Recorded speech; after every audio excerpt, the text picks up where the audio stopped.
Hola Raúl, buenas noches, ¿cómo estás? Hola, bien, bien, gracias.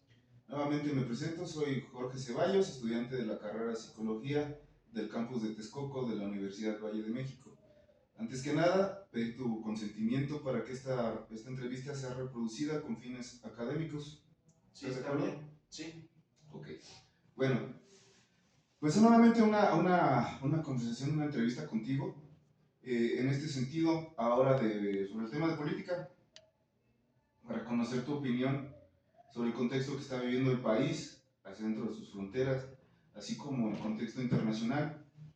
Antes que nada, te gustaría presentarte, platicarnos un poco de lo que te dedicas, por qué mi interés o nuestro interés de conocer tu opinión, por favor. Mi último trabajo fue en una empresa de monitoreo de información y en esta pues teníamos contacto con casi con todas las secretarías de gobernación, incluyendo presidencia. Les vendíamos lo que era, o le vende esta compañía el servicio informativo de lo que pasa en el acontecer del día, de medios impresos, como son todo lo que son los periódicos que se publican en la Ciudad de México, que son 31, 32 aproximadamente, más el servicio de radio y televisión, redes sociales y análisis, también síntesis de esa misma información. Ahí laboré 11 años como ingeniero industrial en el área de calidad. Veí yo todo lo que eran todas las áreas y al final me dediqué a lo que eran las ventas y llevaba yo lo que era la cobranza de la misma empresa. Por eso, de alguna forma, pues como vendedor, tenía yo que conocer el acontecer del día. Al sentarme con cualquiera de las secretarías, de los titulares de comunicación social, pues tenía que saber del tema. Ok, perfecto. Y me causa curiosidad ahorita que mencionas esto. Yo sé que a lo mejor es una pregunta muy abierta, muy general, pero ¿cuáles son, a tu parecer, tres puntos o tres noticias, si es que tú quieres más o menos, que te han llamado la atención en política durante esos 11 años, desde tu perspectiva, en tu posición en la que estabas? Variaban. Mm, Normalmente, por ejemplo, la persona que estaba a cargo de radio y televisión es una persona que trabajó, por ejemplo, de la mano de López Dóriga Ujú. y tenía el feeling de saber las noticias que se llevan a la semana. O sea, podía él, por así decirlo, augurar cuál iba a ser el tema y si no, sabía que se iba a reavivar algún tema que se tenía del pasado con alguno de los expresidentes o alguno de los exsecretarios que pues todos tienen de alguna manera en cada sexenio algún tropiezo dentro de las diferentes áreas o de las secretarías. Ok. Estamos hablando de 11 años, entonces por lo menos son dos sexenios. Ujú. Eh, ¿Cuál te pareció más impactante o cuál te llama más la atención? Para mí el más impactante, o bueno, el que más impacto tiene es el de López Obrador. Eh, Como todos sabemos, él ganó realmente desde que estuvo Vicente Fox, pero todavía existía el dedazo. Entonces, eh, él duró en campaña 2 sexenios para poder lograr colocarse en la silla presidencial. O sea, sí tuvo un acercamiento con la gente a diferencia de los otros expresidentes. En cada uno de los estados fue a hacer campaña. Tuvo 2 sexenios para poder trabajar ahí. Y pues, sí es un cambio porque cambió totalmente. Veníamos arrastrando toda una cultura que venía desde Miguel Alemán, que fue el primer tecnócrata que empezó a robarle del erario público sin contemplación. Se hizo rico de la noche a la mañana, pero a través del erario público. Eso es lo que cambió de alguna manera con López Obrador. ¿Qué es un tecnócrata? Veníamos de la revolución, después de Porfirio Díaz, de una revolución donde no existía una gente tan preparada eh, en el extranjero, donde ya venía con una cultura con la modernidad después de la Segunda Guerra Mundial.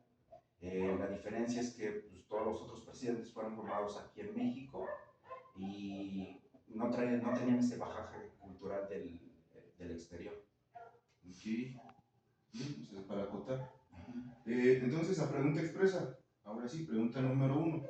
¿Cuál es tu opinión sobre el mandato de López Obrador ya en el poder, en la silla presidencial?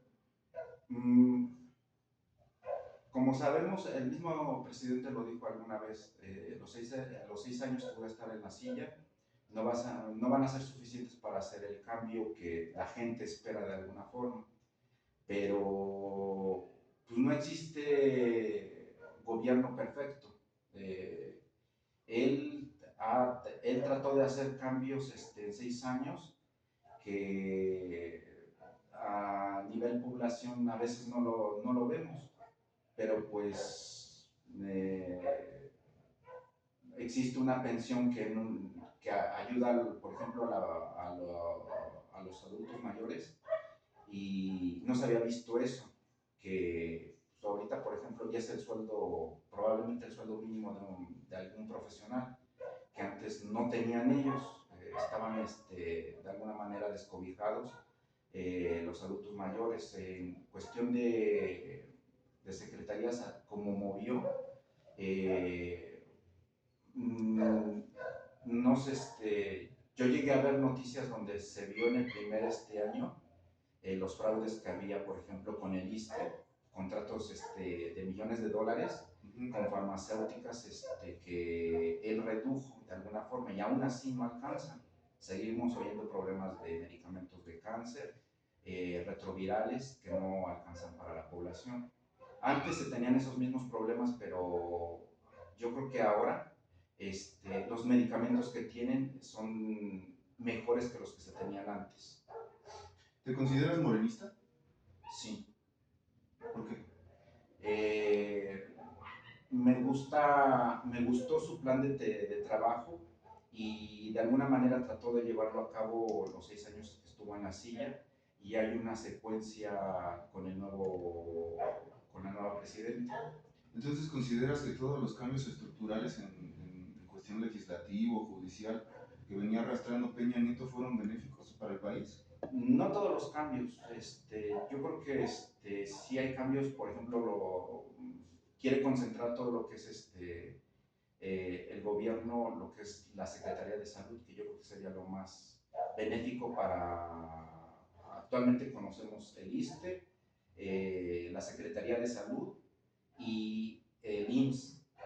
Y las tres a veces no funcionan, no te atienden de la misma forma y tienen diferentes carencias, siendo que pues atienden a la misma gente, ¿no? A la población en general, que una parte de la población trabaja para el Estado, una población trabaja en la iniciativa privada y otra población está descubierta, que es la que cubre la Secretaría de Salud, que es la que no tiene un empleo fijo, que son el comercio informal. Y lo que quieren hacer es unificarla, dejar una sola y atender a toda la población en general, que a mí me parece que pues, es lo mismo un rico que un pobre, tiene los mismos síntomas de un cáncer, por ejemplo, no creo que sean diferentes. Entonces yo creo que desde ese punto de vista es lo más idóneo, porque hasta son empresas diferentes las que contratan el ISSSTE, el IMSS y la Secretaría de Salud para poder subastar los medicamentos a la población. Entonces no lo veo mal en ese sentido, para unificar criterios, unificar procesos, unificar cómo atender a la población de la misma forma. Ahora, Hugo, ahora que mencionas esto, del gobierno de Morena, de López Obrador, ahora con Sheinbaum, si quieres incluso acotar algo ahí, pero mucha gente o muchos personajes de nuestra población o la misma población hablaba de la unificación del poder en una sola persona. Hacían comparaciones con Bolivia, con Venezuela, con Cuba, sistemas políticos, incluso económicos que han sido desarticulados o que están en crisis. ¿Por qué México no tendría que ser un caso de esto si tú estás hablando de unificar las instituciones bajo un solo gobierno, sobre una sola persona? ¿Por qué México no tendría que seguir ese mismo camino? Si se está unificando, o lo que está buscando López Obrador y Morena es centralizar el poder. Porque no tienen la misma, ¿cómo te diría? Los mismos avances en las diferentes ramas, las poblaciones. Por ejemplo, sí se copian modelos. Por ejemplo, lo que es la FORE, lo que trajo el priismo, es un modelo que traen de Chile. No sé si recuerdas las noticias que hubo en Chile cuando se vino el problema de que las AFORES no iban a funcionar para nada. La AFORE es una forma de tapar la crisis que se viene a futuro porque no se pueden pagar ya las pensiones. De hecho, las pensiones tienden a desaparecer. Los que son, en mi caso, todavía yo alcanzo, por ejemplo, la ley del 77, que es la última. De ahí para adelante, ya no, ya todos tienen Afore. No existe la cultura del ahorro, por ejemplo, en México. En las noticias, por ejemplo, en Chile, un profesor que había trabajado toda su vida para el Estado, siendo docente, le iban a dar, por ejemplo, 200 pesos mensuales para vivir después de su jubilación. Creo que pues, no nos alcanzaría para comer, para vivir, la renta, agua, luz, todo lo que requieres como para vivir para alguien que ya no va a trabajar o a laborar, que ya se lo merece. En este caso, también entran lo que son los adultos mayores. Es una parte proporcional que no les iba a alcanzar para nada. Ese problema se nos va a venir a nosotros. El modelo se copió de las AFORES, precisamente porque ya las jubilaciones no, y tampoco va a servir la AFORE. La AFORE ahorita todavía, como apenas entró hace unos 10 años o más, todavía no vemos el rezago que se va a venir el problema para la gente que llegue a una edad en la que ya no es productiva en el sector laboral. Ese tipo de modelos sí se tratan de copiar para ver cómo se solucionan los problemas en un país, pero pues, ahorita todavía no estamos viendo la magnitud del problema. Cuando se les venga el problema de que ya no les van a alcanzar dinero para poder... De hecho, ahorita si tú escuchas las noticias, hay algunos que ya no van y cobran su jubilación y no reciben nada, porque ya no están alcanzando el dinero que tiene de respaldo el país. Ajá. Sí hay modelos que se tratan de implementar de otros países. Se hizo lo mismo con Vasconcelos. El modelo de educación que tenemos tan rezagado que no se ha modificado al día de hoy viene desde la época de la postrevolución con Vasconcelos. Seguimos teniendo ese mismo modelo que para ese momento era muy innovador y era un modelo que venía del extranjero. A Vasconcelos se le mandó a estudiar al extranjero, a Europa y a Estados Unidos, para ver qué se podía hacer en educación. Es lo que se hace en cada sexenio. Es la ventaja que tenía el PRI, a diferencia de López Obrador, que sí era gente muy preparada en ese sentido, sí era gente que estudiaba mucho. Ahorita sí hay algunos que no sabemos bien el perfil del personaje, el que está en X secretaría. Hay unos que se arrastran y siguen siendo del PRI, pero están trabajando con el nuevo modelo de Morena. Entonces me estás diciendo que con base en la historia y en la experiencia, el gobierno tendría que ser distinto. También me parece que el tema cultural, ¿no? O sea, hay cosas, por ejemplo, en el sector salud creo que a mí me parece bien esa idea de unificar todo, pero hay otros sectores en los que sí nos falla mucho. Por ejemplo, ahorita se está comentando también de la participación de Sheinbaum en el G7, y por ejemplo en el sector energético, pues seguimos apostando todo por el petróleo, porque todavía nosotros como por la región en la que vivimos tenemos esas posibilidades de sustraer ese recurso natural, pero es muy contaminante. Los efectos de invernadero son de los países que más contaminación, y de las empresas que más contaminan en todo el mundo está Pemex, que reporta al Estado, ¿no? Entonces, hay sectores en los que sí cojeamos y no le apostamos a la tecnología porque vamos rezagados en ese sentido. Entonces, pues, bueno, segunda pregunta, en relación a Sheinbaum, ¿qué opinas ahora de la transición de López Obrador a Sheinbaum? Y por ejemplo, me viene a la mente, en esa transición, el que ahora que los ciudadanos pueden elegir a los propios jueces, el sistema judicial, esa no es una iniciativa que se comenzó con López Obrador, que se le da forma ahora con Sheinbaum, y que pues, sin duda alguna revoluciona todo nuestro sistema judicial.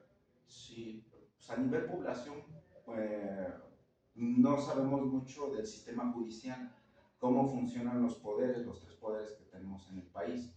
Y esta parte sí no podría opinar bien en ese sentido, porque sí, en mi humilde opinión, no creo que haya sido buena idea, porque yo siendo universitario desconozco cómo funciona bien esa parte, la parte judicial, y desconozco hasta los personajes por los que se votó.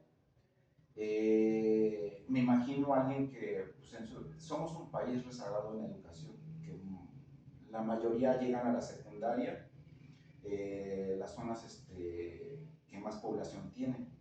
Entonces, pues desconocen pues, quién va a estar, o no les interesa quién va a estar en el poder judicial.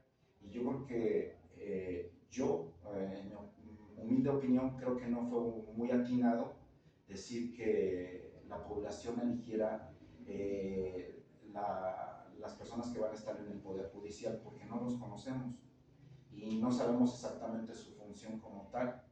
Entonces, puede ser que se elijan personas que no estén tan preparadas, porque eso sí, lo poco que he visto en las noticias, las personas que se ponían ahí, sí eran personas muy calificadas y muy preparadas. Tenían una carrera más de 30 años. ¿No? Ajá, y son personas muy letradas. Entonces, sí es muy delicado poner a gente que no tiene la preparación adecuada y tome malas decisiones hacia el pueblo. Sí, bueno, coincido contigo en algunos aspectos, porque precisamente, en mi punto de vista, el centralizar tanto el poder, corremos un riesgo ahora al hacer ese tipo de reformas. No podemos ser juez y parte, por eso estaban divididos los tres poderes. Exacto. Bueno, Raúl, siguiente pregunta. Siguiendo más o menos el patrón de la entrevista, el papel de Sheinbaum, te quiero hacer una pregunta. ¿Cómo ves o qué consideras tú cómo se está manejando la política internacional mexicana? Hay antecedentes, por ejemplo, de disputas de Trump con Peña Nieto. Y ahora, con estas nuevas reformas migratorias que hace Estados Unidos, las capturas de migrantes, la posición que ha tomado Claudia Sheinbaum, y te lo digo Claudia Sheinbaum porque es la representante del país, ¿sí? Pero México ante pues, estas situaciones internacionales. Peña Nieto tenía la ventaja, no me acuerdo del secretario que llevaba las relaciones con el gobierno de Trump, pero este secretario había estudiado con... Era Chong, ¿no? No, el otro. El que tenía la piel como cacariza. Me olvidó su nombre. Candidato presidencial también. Ajá. Él fue compañero de escuela del esposo de una de las hijas de Trump. Estudió en la misma escuela en Estados Unidos. Y él era el que llevaba las negociaciones con él. Por eso no fue tan tensa la relación que hubo de México en el sexenio de Peña Nieto. Si veíamos, no era tanto como lo es el día de hoy. Sheinbaum tiene un buen elemento dentro de su gabinete, que es Marcelo Ebrard, que está en Relaciones Exteriores, Ujú. Y yo creo que eso le va a ayudar muchísimo. Los discursos que hemos visto ahorita de Sheinbaum, yo creo que los veo atinados. No somos un país que pueda llegar a la guerra con Estados Unidos. Yo creo que el papel que debe de hacer Sheinbaum es de una buena estadista, de hacer realmente política con Estados Unidos y llegar a buenos términos. Tampoco podemos dejar que nos pisoteen, que es lo que creo que es lo que ha estado haciendo ella, defendiendo el territorio, pero sin llegar a las confrontaciones frontales. Un buen político es aquel que nunca llega a la guerra. Un buen político es el que nunca llega a los golpes. Un buen líder es el que lleva haciendo buena política. Ok. Y bueno, anteriormente mencionaste la participación de Sheinbaum en el G7. ¿Cómo la viste? Yo creo que bien, porque en el sexenio de López Obrador, que yo recuerde, creo que no participó él, no fue, mandó. El avión presidencial. Ajá, entonces, sí. Sí. Sí. O sea, él no, sí mandó una figura representativa. Ebrard, ¿no creo? Ajá, y eso sí estuvo mal, porque sí tiene que hacer presencia, ya que es un coto a nivel internacional. Y más ahorita con el problema que hay de tanto de la guerra de Irán como el problema que está poniendo Trump de que no metamos productos chinos a México, que le demos un freno a China por completo, algo que él no tiene por qué meterse con México. No es su país, De soberanía nacional. no es su país, o sea, que se dedica a lo suyo, a su territorio americano. Eh, y aparte, la parte que te decía yo de la parte energética, del efecto invernadero, que lo comentaron en las noticias, que Pemex es una de las principales compañías a nivel mundial que participa mucho en la contaminación a nivel internacional.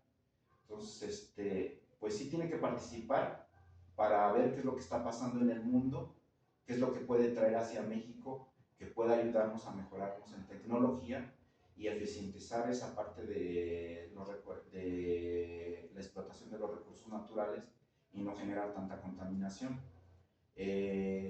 También hacer frente a nivel internacional, buscar otros apoyos con respecto a los problemas políticos que hay con China y los que se vengan a futuro. Claro. O sea, México siempre ha sido un país neutral, un mediador. Entonces, ¿consideras que debe seguir jugando ese papel? Siempre ha jugado ese papel, por ejemplo, con Cuba, fueron mediadores, fuimos un país mediador, donde no entramos a la riña, pero sí de alguna manera entró para apaciguar la guerra que se ha tenido desde John F. Kennedy, el bloqueo económico que tiene con Cuba. Sí, en los países latinos, hermanos. Ahora, en el contexto internacional, dejando un poquito al lado México, dejando un poquito las figuras internacionales, simplemente conocer nuevamente tu opinión. ¿Cómo ves la posible tercera guerra mundial? Irak, Irán, México en todo esto, China, Estados Unidos. Ojalá no pase. Creo que estamos viendo más movimiento que en el otro periodo que tuvo Trump. Ahorita ya pues ya vemos las noticias y sí suena alarmante, sí es preocupante porque tenemos en México una población que es israelita, una población que es iraní y se me fue ahorita, pero y son, por ejemplo, Slim, pues de familias Libanés. de origen libanés, entonces no estamos exentos de ello. O sea, la población que maneja los dineros en México son judíos, Entonces, no estamos exentos o no se puede hacer, de hecho Sheinbaum es judía, entonces no se va a hacer a un lado tampoco o a evitar opiniones con respecto a esta guerra, ¿no? Quién sabe en qué posición quedemos, pero sabemos que estamos pegados al país que tiene el problema. Entonces, de alguna manera, pues sí, sí debemos de estar enterados, sí es preocupante la situación que está viviendo el mundo, pero no sé, a veces las noticias son muy alarmantes, a veces tapan muchas cosas, a veces los números de los muertos los disminuyen precisamente para no alarmar tanto a la gente. Finalmente sigue siendo el cuarto poder el periódico, por eso se controlan mucho las noticias, pero no sabemos qué vaya a pasar, no sabría qué decir, pero sí se ve alarmante la situación que se está viviendo en Irán. Sí, Irak, Irán. Si decía o te pregunto, nuevamente en el contexto internacional, ante la ausencia de poder o de control de un país como Estados Unidos, ¿crees que se estén peleando nuevas potencias mundiales ese control? No, creo que se está peleando el mismo, el territorio geopolítico. ¿A qué te refieres? Los territorios geopolíticos son los países que hacen alianzas. Sí, Por ejemplo, Rusia, pues tiene sus países aliados. Inglaterra tiene sus países aliados. Bueno, ahorita las potencias más grandes son Rusia, China y Estados Unidos. Ellos son los que jalan ahorita el mundo a nivel geopolítico. Jalan países que los van a apoyar de alguna forma.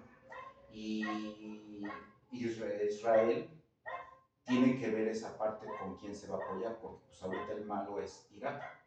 Entonces, y aparte no sabemos con la dimensión del material nuclear que maneja cada país, se están dando cuenta de los avances tecnológicos que desconocían de cada país.